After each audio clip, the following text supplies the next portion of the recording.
Hey guys, this is Ed from Mission Impossible and I have Wyatt with me today. So we're rating Atari 2600 games, Atari releases from 1981 to 1982. This is part 2 of 2. Be sure to check out part 1 if you haven't already. So let's get into it here. I'm going to go ahead and go first this time. All right, we got Math Grand Prix. Okay. So one of the things is we had played basic math and the whole edutainment thing before, and basic math was pretty basic. Math Grand Prix, they were trying to do something similar. And are we gonna be able to do this? Yeah. What? You can't take a yawn. At this point, just put the yawns in. Keep it in. Keep going. Stop trying to tell me what to do. Quit yawning! Well, it's not like I can help it. All right. What do we All right, go for it. Okay, so Math Grand Prix. Definitely they were trying to do some stuff that was different. They tried to make it more of a game. Yes. And so it actually was kind of interesting. I like the fact that there was spaces. So it almost like you had mentioned in the stream, it's kind of like math meets Candyland in a way. Yeah. Yes, you have cars that move around, but really it was kind of like a board game. So in that respect, I thought it was pretty decent. I thought that the graphics could have been better, but otherwise, it had more game actual aspects to it versus just addition, and tables and stuff, and multiplication tables. Yeah. It had more stuff going on. So for me though, I'm gonna probably put it at a C. It was okay for what it was. Sure. It definitely could have been better. Yeah, I agree with you on that. It is fine. I just don't know that a lot of these edutainment games, I have never played very many of them that have been also fun, like actually fun. Yeah. This one's fine for what it is. Fine, but they never really hit because their purpose is not to be fun. Yeah. And I think that's what's interesting is I learn a lot from games that have facts, figures, numbers, whatever in them, but not maybe as the only sole purpose like a lot of these edutainment kind of games are. Mm-hmm. Like, here's one that's fun. Oregon Trail is a fun game on its own, but that's because it's sort of a resource management game that happens to be themed around an actual event. Where in the world is Carmen San Diego?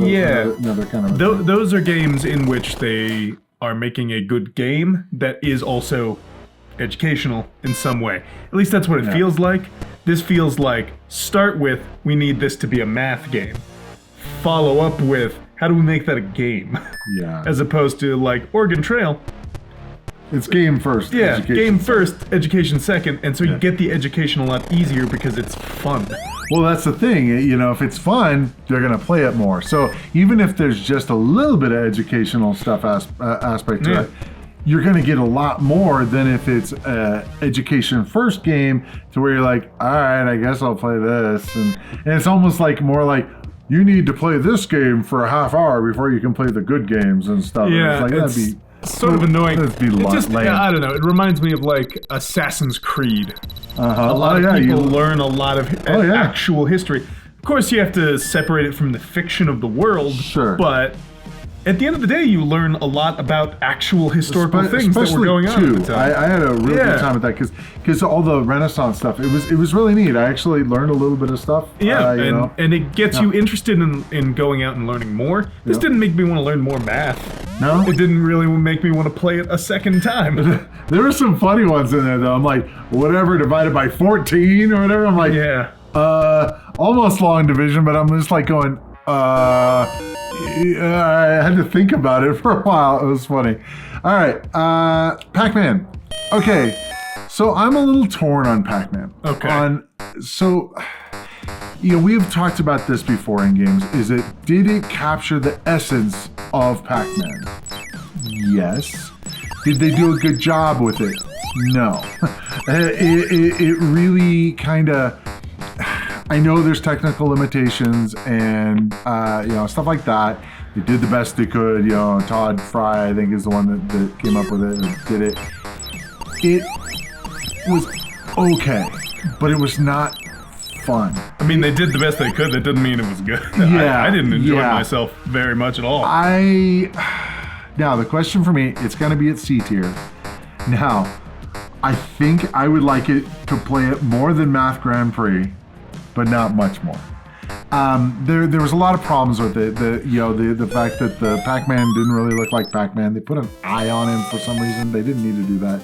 They should have an animation, the direction he was facing, the all sound possible. effects, Yeah. the sound. Yeah, to a degree, I think they could have done more.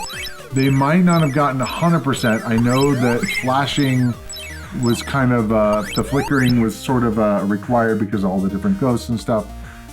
But it just could have been better. And I think that game sucked. That game, especially because, we've been trying to judge these games in the context of when they came out. Yep. But when they came out, I would rather spend time in an arcade playing that game than ever really spend any time with this one. That's true the way it was. I felt like having the game, I had it, everybody else had it. As I mentioned in the stream, it became the pack-in after it came out. But it wasn't, it was something that everybody just had, but nobody ever really played. I don't want to play that version again. There's also, I don't blame you. Especially judging it outside of these, it would be mostly unfair. Yeah. But also, there's a million ways to play the good Pac-Man at this point.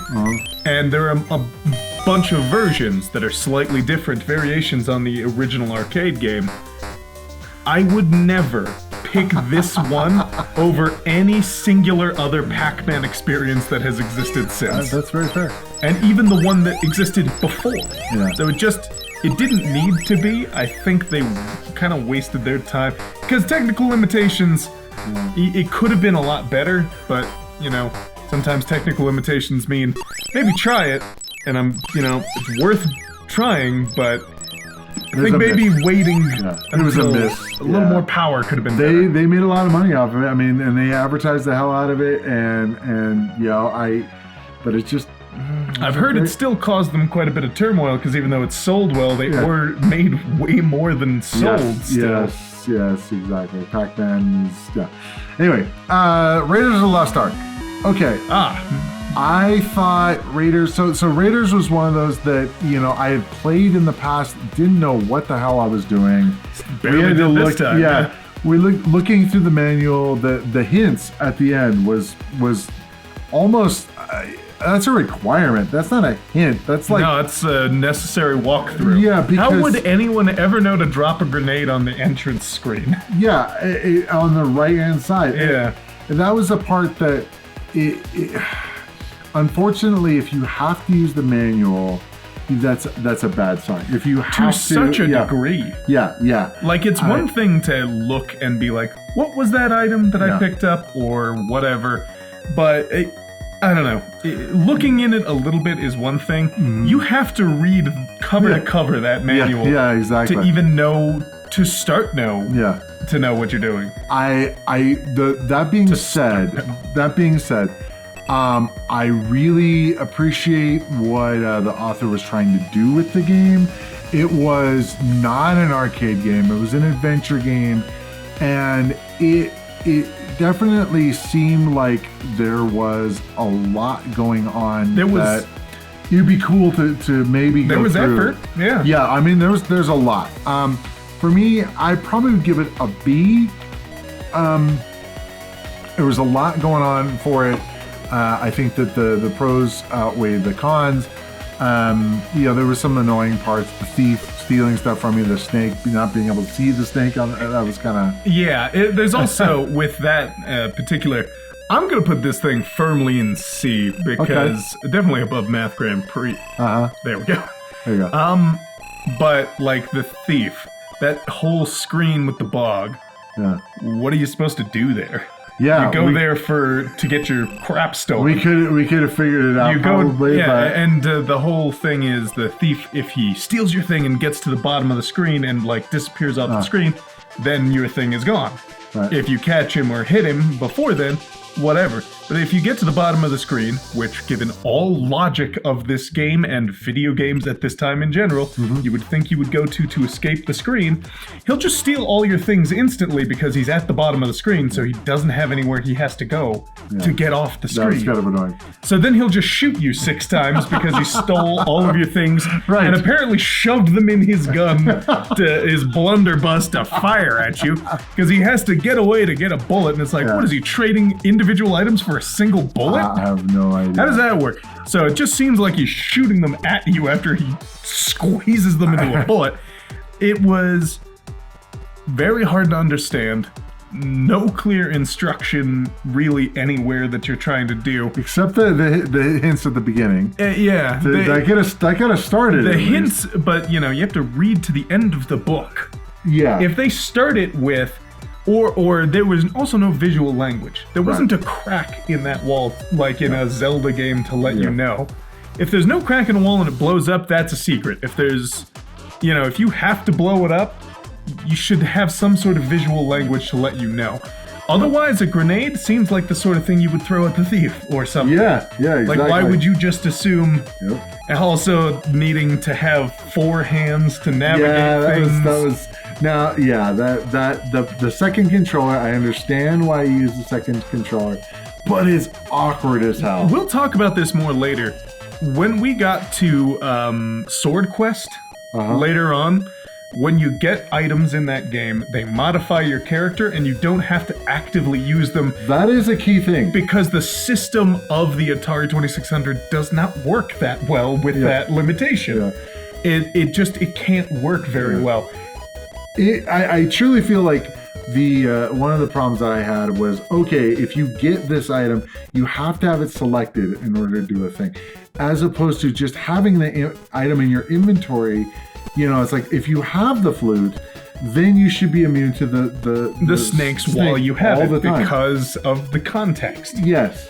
You contextually have these almost like power-ups until and maybe you have to trade it off. Yeah. Maybe the snake flute is less important than the Ankh or whatever other stuff. Sure.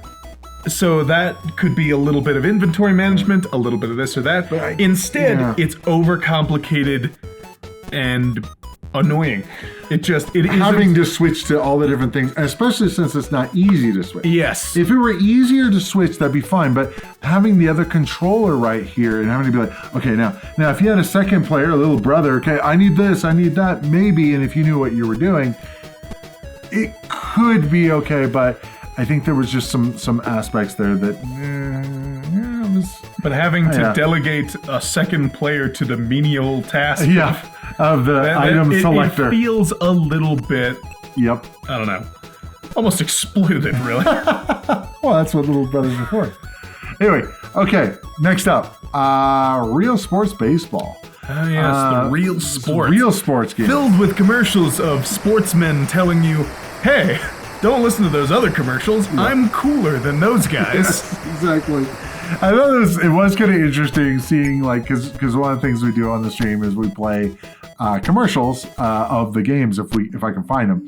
And so it was referencing the Intellivision commercials saying, look at the Atari 2600 game versus the Intellivision. The Intellivision's so much better. And, I love it for a lot of reasons, not the least of which is, as a child, what if I've never seen that commercial and I'm just like, what? Yeah, what am I missing? Who's the other guy? Yeah. Well, I was like that at first because I was like, what are you talking? I feel like I'm missing something. Yeah, exactly. You're responding to a thing I've never seen. Yeah, exactly. You have to, they almost have to, Atari had to pay for the previous ad slot to be the Intellivision game. Yeah, just so it would be like, they would have had to gone in and been like, all right, every time this plays, I need you to play ours right after. Wow. Okay, sure, I guess. Otherwise, context is gone. Yeah. Okay. Regardless, I felt like the Real Sports games were pretty good. They were definitely better. Yeah. Technically, better than the non-Real Sports versions. I liked the things that I liked in like the baseball game were the fact that you could throw to all the basemen and you could actually miss the ball, which that's one thing that's nice is it gave the other player a chance to actually steal the ball because you could make an error, and you're like, the other person steal can run a base, and that's baseball. You know, that they captured that element. They try to capture a lot more. It started to feel more like actually baseball. Yes, as opposed to the one man. Yeah. Fielding everything kind of baseball. Yep. It's not the same. And so I think it was definitely an improvement over the previous baseball game we've played. Yes, they definitely captured it. As far as if I would want to play it again, I think there's definitely different baseballs that I'd want to play, but I'm gonna put it in B, but better than Raiders of the Lost Ark in my opinion, just from the point of view of you can pick it up and play it. I will say that was a little confusing is the how to pitch. How to bat. It was a little. All of those things are. I couldn't figure that out until I read the manual, which I'm stealing your football. Again, that's a problem. If you have to have the manual, and I understand, you can't really put on-screen prompts or anything, but you gotta pick one. I'm thinking about it because here's the thing. I enjoyed the technical aspects, and I'm trying to remember where I ranked the previous baseball game.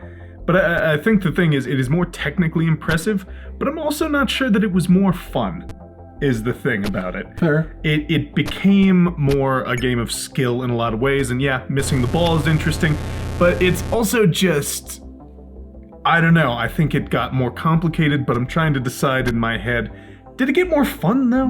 Because that's kind of the big thing. And that's a problem I have even to this day with a lot of modern games is they become more technically impressive, but does that make them more fun? So you need it seems like you need a level in between B and C because you keep moving it up. I'm going to leave it at C. All right. I thought it was all right. I definitely think it is technically more impressive than the previous baseball game.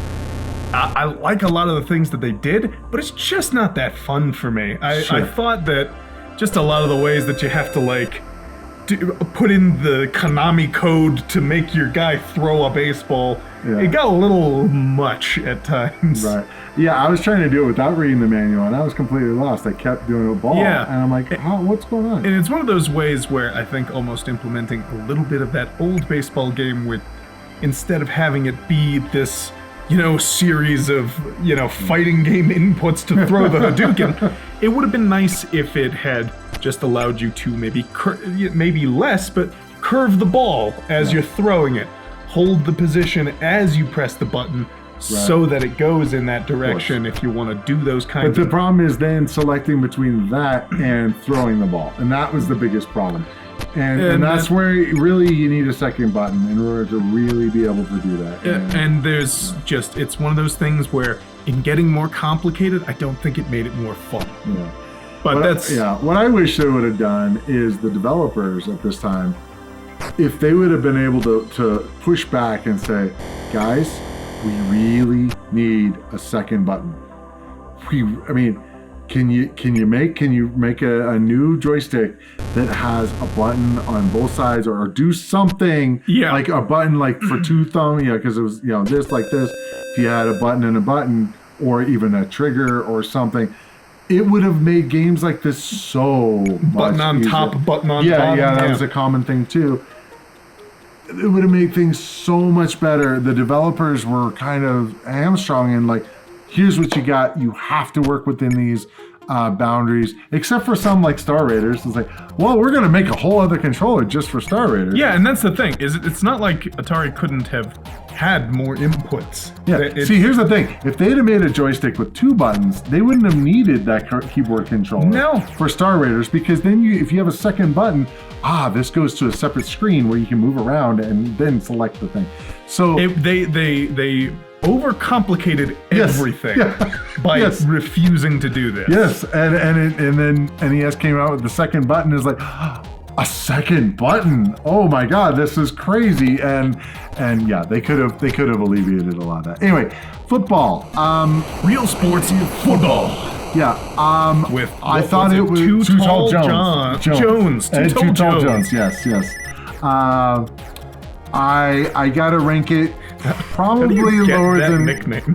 He was too tall. Too tall. He was. How tall was he? I don't know. I'll have to look him up. But Ed Too Tall Jones. He's actually a famous football player. Sure, I get that. Yeah. I having not heard of him, I do wonder to myself, how do you become He was too tall.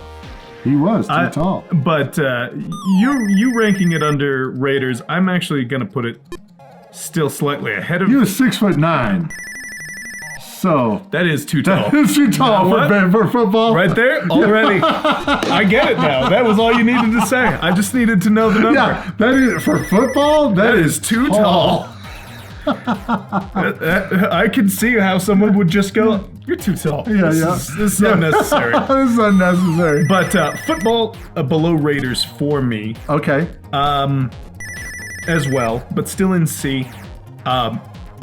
I know you've still, we've got throwing it back and forth a little bit, but since I just thought that some of it was interesting. It was cool that you had more players. The flashing wasn't obnoxious in this one either. It was pretty well done. They used it good. They used it for good, as in showing the player that you're controlling. That helped. But once again, it's a little overcomplicated for what it is. You still had to put in your complex commands, that's which is kind part of part of of football games in general. Though. Sure, but it makes a lot more sense when you have a lot more buttons. Yeah. And, when you're making the plays ahead of time and it shows you and you have a little more time to think about it, and the fidelity just isn't there with this one to make it work for how complicated a football game like this needs to be. You're right, all football games are like this, but any football game you play now, if you like those kind of football games, it is pretty simple to pick up and play. But you also had a little indicator on the screen that telling you what kind of play it was going to be versus looking in the manual. Did it? I didn't even see that. On this, it didn't have. I'm talking about in modern football games. In modern football games, it has a little thing. It says what kind of, Whereas this doesn't, and that's... And it can be easy to get confused. Yeah. Oh, did I push the right way? The right direction on the joystick? Yeah. And also, passing, neither of us ever completed a pass. I just kept running. Because the guy's never going to be where you throw the ball to. The angles are really hard to learn. It was hard to complete a pass. And so it was easier to run. But if it's like E.T., your whole body, if it touches any other pixel of an opponent, you're down. Yeah. And the thing that's funny is you run into another guy and you go down. It's like, no? Wouldn't I push past him? Yeah, exactly. But there's no falling down and getting up or any of that stuff. So it's not a very... It is technically, again, very impressive how much they've improved over previous football, but they didn't make it more fun in the process. Nope. Which is starkly contrasted with this one, I think. So volleyball. Well, there were no non-real sports volleyball, but there was not a fake sports volleyball. But volleyball, they did a great job with. It was a lot of fun, and it was so much different than these other two, where you had to learn the spreadsheets. We didn't really know the manual. You don't need to. It was so unnecessary. I 100% agree. This is an A game. Yeah. That's a game I would go back to. That's a game I think stands out as quality on this system for what it is. I think that I like the polish that they did with like the ocean. It had the ocean sound. It had the sunset kind of deal. Oh, yeah. And the moving of the waves. Yeah. And it just... Any small complications of it were complications that the system has overall. Like trying to get the depth correct and figuring out where you guys exactly are. Yes, you're going to have that problem on any console that you're trying to do like a 2D plane pretending kind of like it's 3D, but it knows it's an isometric kind of plane. It's difficult. But they did it pretty well for what it is. It isn't hard once you get into the rhythm. Mm-hmm. It's pretty easy sometimes when you lose it to give up a few points. But there's also enough of a leeway that you can get back into it. It felt good. Mm-hmm. It wasn't overcomplicated. The art style was nice. There was no flashing anywhere for anything. It just was a good game. Whereas these two, the previous RealSports, technically impressive games, not fun games. This, fun volleyball. Yeah, I agree. Okay, Submarine Commander. Oh, yeah, this one. So this was a Sears Telegames game. See, this one, it was, the graphics were really good on it. You could really tell what everything was. It had color. It used its real estate well. You could accidentally keep a boat afloat by continuously shooting it, causing the explosions to hold I really like above the water. graphics. Yeah, I really love the graphics. My problem with it is the graphics didn't save the concept of the game. The concept of the game, it's still a shooting gallery. We've seen shooting galleries before. It's pretty much air sea battle half of everything. Yeah, and to be honest, at this point, do we need this over like a over air sea battle? Air sea battle. And it's like it's a graphically superior version of it, and I liked it, but I don't see myself wanting to play it. Oh yeah, it's definitely a B for me, in which it was fun, and it's the sort of game I could play again. I don't think I would very much because, there's a lot. They put themselves into a very dense market of shooters that they made with making this game. Atari did. It's just kind of redundant. I mean, at a certain point, you've got to have more variation than this. You can do a shooting gallery, but you have to do something more than that. Right. There's not more than that here. There's not like shoot a certain number. There's not an extra task besides just shoot more things to get more score. There's not like, oh, shoot these things to get out of the way, and then, there's no bosses or anything, which obviously I know that would be complicated, but those are things that can add weight to it, like an on-rail shooter or a shooting gallery. This just doesn't have that, and so it falls a little bit flat. But it was fun, I will say. Graphically impressive and a fun overall game. Just a kind of an unnecessary title. Okay, Swordquest Earthworld. Oh man. So I actually really liked what they were doing with Swordquest. This is a game that you don't pick up lightly. If you don't know what you're doing, going into the game, you need to know that this is going to be a heavy game. This isn't, kind of like Raiders. You can't go into it with just like, I'm just going to pick this game up and figure it out. You actually need to have the comic book with it. You need to actually do some trial and error. But there were some aspects of it, and obviously we couldn't get heavily into it in a stream, but there were some aspects to it that I really liked. The fact that you pick up an item, and we were talking about this earlier, you pick up an item and it improves your character. You get gear effectively. Yeah. You can get if you get a key, then you can go left and right, where if you don't have it, you can't. If you get like the shoes, the stealth boots. It did. I truly think it slowed down the tiles in that room. But even if it didn't, it did actually make your footsteps silent. Yeah, and that may be effective in some other screen. Yeah, and I really makes you think. Yeah. Also, like, where is this useful? This sort of was it seemed like kind of a precursor to like a King's Quest type of game or something. Yeah, sort of trying to pick up an item. Sort of a point-and-click adventure game. Yeah. You're picking up an item in one screen and taking it to another screen and trying to solve a puzzle overall. Exactly. And here's the thing, I think this is a cut above. This is the kind of game. When you were looking up like the pictures, I was playing the game, so we didn't have the manual at that moment. Right. I was going through, and despite having very little information, things were presenting themselves to me in a clear enough way that I was doing some of the puzzles and going into rooms and getting them done, and it was like, cool, okay. And, you need to know more. You do need the comic book to overall finish it and do whatever larger puzzle ARG that they put into this thing. And you do need to, have the comic book for the clues, and there's lots of things. But it's not shy about it. Makes it part of the experience instead of a prerequisite, kind of. Right. I guess what I mean is, Raiders of the Lost Ark, you need the manual because it's overcomplicated and it shouldn't have been. This one is like, okay, we're going to use all of this and make you feel like you're doing something. Whereas Raiders literally just had to give you a walkthrough for the first like 2/3 of what the game probably is. Yeah. Which feels like, oh, okay. So you made the game so complicated that you know no one's going to solve these puzzles. Yeah. Whereas this one, it's like, we're making complicated puzzles, so we're giving you more tools. Yeah. But it never gives you a walkthrough of what you're doing. Sure. It just gives you, like, little hints and stuff. I don't know. It just feels like this is the sort of thing where everything feels very intentional. Whereas in Raiders, it feels like they made a game and then they realized it's kind of hard to understand. Well, we better put some stuff in to make sure that it's not impossible.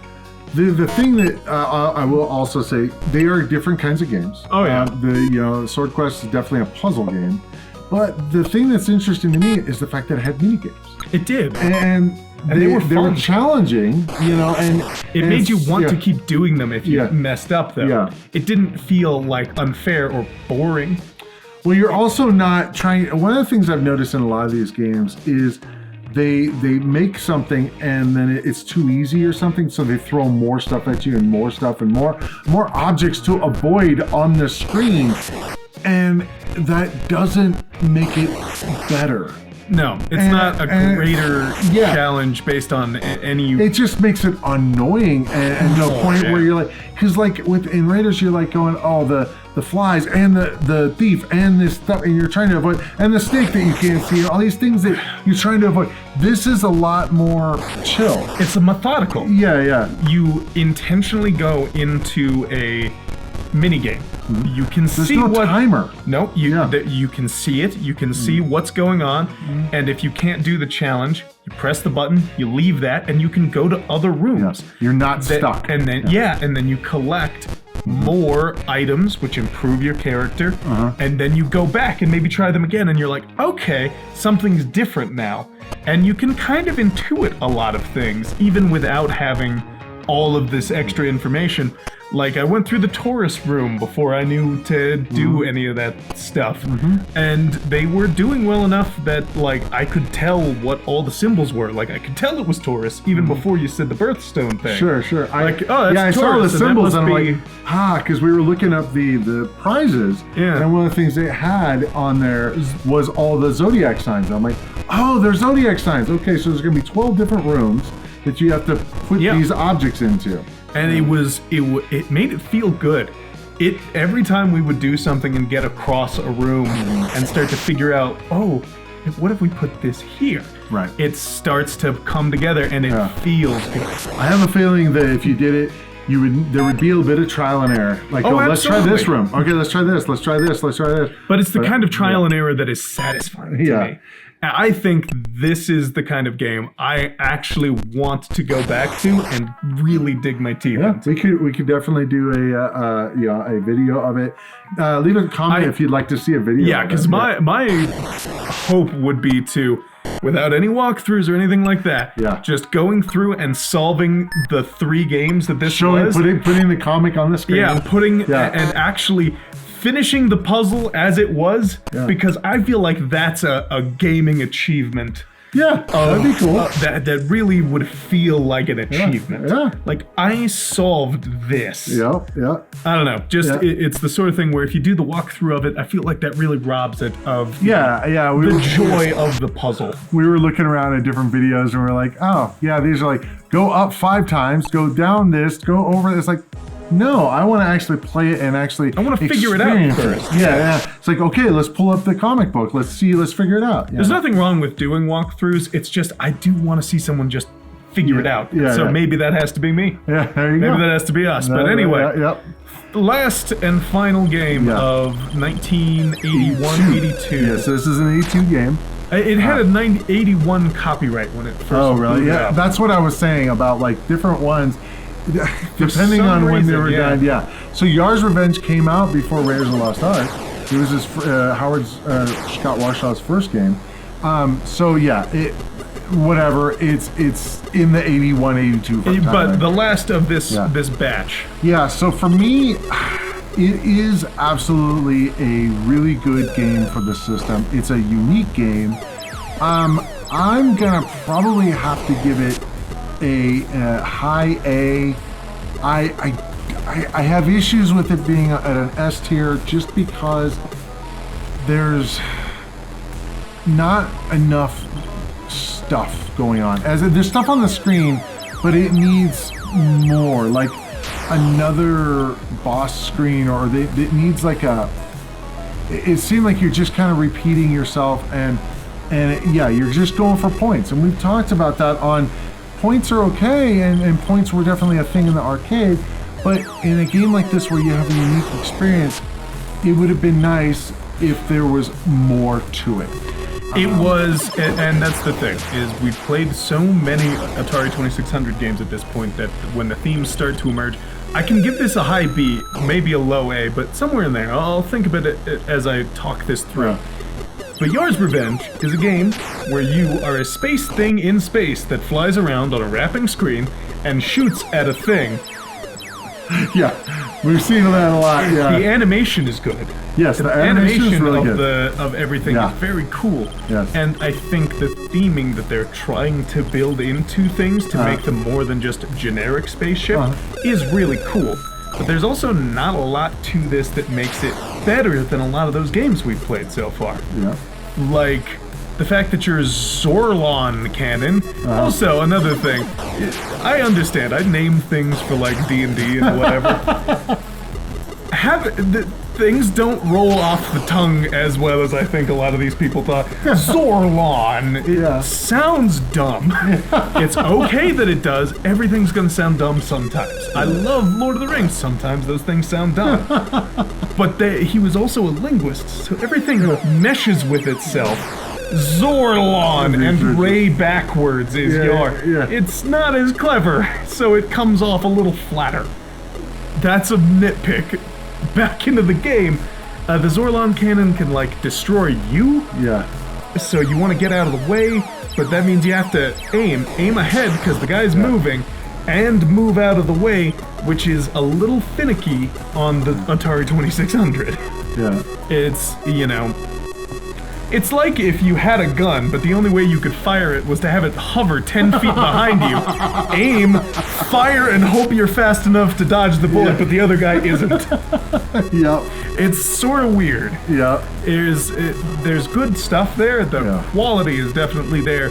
But again, a lot of these games I know eventually are going to, with even some of the Atari games, and especially the third-party games, distinguish themselves from the pack with their uniqueness. Yeah. This feels unique in some ways, but also still just feels like shoot things in space game. Yeah.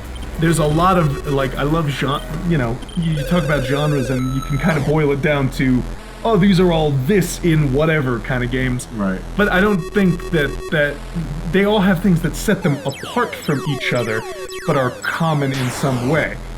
This just feels like it doesn't feel that different. Yeah, I agree. It could have felt more different. Yeah, I think that there was just more. Yeah, especially because like the one thing that is kind of one of the big differences is like, oh, the ion shield doesn't protect you from anything. Yeah, it protects you from the little drone. Kinda, but you can't shoot while you're in it. So what's the point? So it doesn't really protect you from anything, except it gives you a moment to breathe until the spiral destroys you. Yeah, because you can go back through, but then the drone's instantly gonna seek on you. Yeah. It's not like the drone can get stuck in the ion shield or blows up for a couple of seconds. Yeah. If that happened, like if the drone followed and blew up, so then you have a couple of seconds free from the drone, that's interesting. Right. Otherwise, it's just gobbledygook TV static through space. Yes. It's what happens when the Star Wars crawl gets kind of messed up because the antenna's wrong, so it just... Yeah, exactly. And you can't see it. It looked cool, but didn't really have a lot. But it's not useful. The first time I ever played that game before this, I didn't know what it was because it didn't really seem to do anything. So I was just like, is the game messed up? Yeah. Do I need, because I was playing on the cartridge, so I was trying to like clean it a little more. Like, no, that gobbledygook is still on the screen. I could get rid of this. I could see that you would think it would be garbage. Yeah, that's funny. Yeah. Alrighty. But I think this is interesting because this is one of the first times in a while where I've got a lot in the lower echelons of this list. But I think it's also interesting that it's because I'm starting to expect a little more. Yeah. They're starting to, you start to see trends and patterns, and you also start to see people do better than this. Yes. Right at first, it was like, oh, this is like the first video game anyone's ever seen ever, maybe. There is that aspect of kind of like, you raising the bar a little bit. And that makes sense. And that's okay. Yeah. But it does mean that, like, football and baseball might be technically more impressive, but you've got to make them more fun. Yeah. And it's interesting to see where people are trying to push that in different ways. Like with volleyball, they tried to make that fun first, it really seems. Yeah. Besides just being more technically impressive. Yeah. Any technical advancements for volleyball feel secondary to the fact that it's just fun. Yeah. And, same with, like, Swordquest. It's got a lot going on, but it's also just inherently kind of fun. Mm-hmm. But that's my take on that. What's your kind of final thoughts for these 2 years that we've gone through these last couple weeks? I feel like that definitely the bar had been raised on trying to be able to be better at these games, because obviously the programming, the quality of the titles has gotten way better in overall. Obviously there's some duds in there, but they were really trying to raise the bar as far as making better games. Yeah. And technically in all aspects. And I feel like, obviously as the system comes out, the programmers learn more. They can kind of compare notes and go, how did you do that and whatever, and kind of make it better and better. And like anything, a lot of video games are pretty good now on a base level. That's because they've had so many years to refine, build on things. Yes. Now there are engines, not just having to program everything mostly from scratch. Yes. You can build into pre-existing things. It still takes a while now because of how fine everything has to be. It's the shoulders of giants. Yeah. It just, to see the humble beginnings and where it already is really cool. Yeah. I think that's my big takeaway. These couple of years, from last week and this week, I gotta say, I am overall impressed that things are getting to the point where I can nitpick like this. Right. Because I appreciate that ability. The deal is it makes sense. You're expecting more. Yeah. And it's, if basic math came out in here, it'd be like, what the? It would be even worse. Yeah. Because I didn't like basic math when it came out. Sure, but it just, based on the ratings, kind of thing, it's like, this is... But why are you putting this out? This is not even a thing. Putting basic math against, like, that first blackjack game we played. It was like, basic math is the worst tier. Still by far the worst game I've played on the Atari 2600. But when you compare it to those that came out right at that same time, it's like, it's not that bad. Right. But, context. Yeah. Context matters. But now that we're at this point, it's like, you couldn't get away with that at this point. Yeah. That's giving me a piece of paper and a pencil, but the pencil requires very specific, weird inputs. There you go. Alrighty, guys. I think that's it for today. I'd say so. Yep. Check out our stream on Friday afternoons at noon Pacific and 20 o'clock GMT. 20 o'clock. 20 o'clock. I don't know how else to say it. 20 o'clock? 2000. 2000. That sounds weird too, right? What would that be? 8 p.m.? Well, yeah, but you don't really say that because it's I GMT. Suppose not, but it's not 8 p.m. 2000 8 p.m. They use military. I know they use military. Yeah, but it doesn't make that's not for it. It's not for us, it's for them. We're putting it out for It's everybody. for them. Nobody else uses GMT. So they use GMT. So. Well, then 2000 o'clock. 2000 o'clock. 20000, a bunch of zeros. GMT. See you at 20, guys.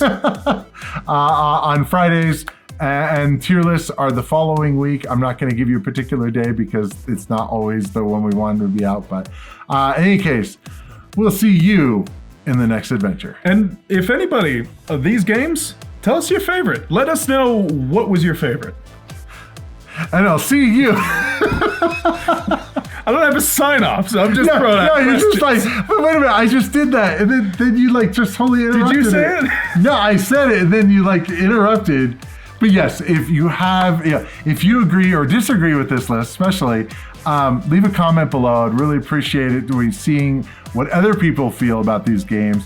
We've had some comments, like people were commenting about Superman being better than what we thought it was. Definitely would like to see your comments on it. In any case, we'll see you in the next adventure. Take care. Goodbye. Bye.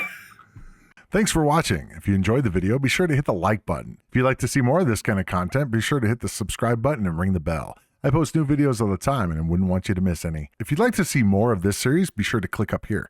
And if you'd like to see something else, be sure to click up here.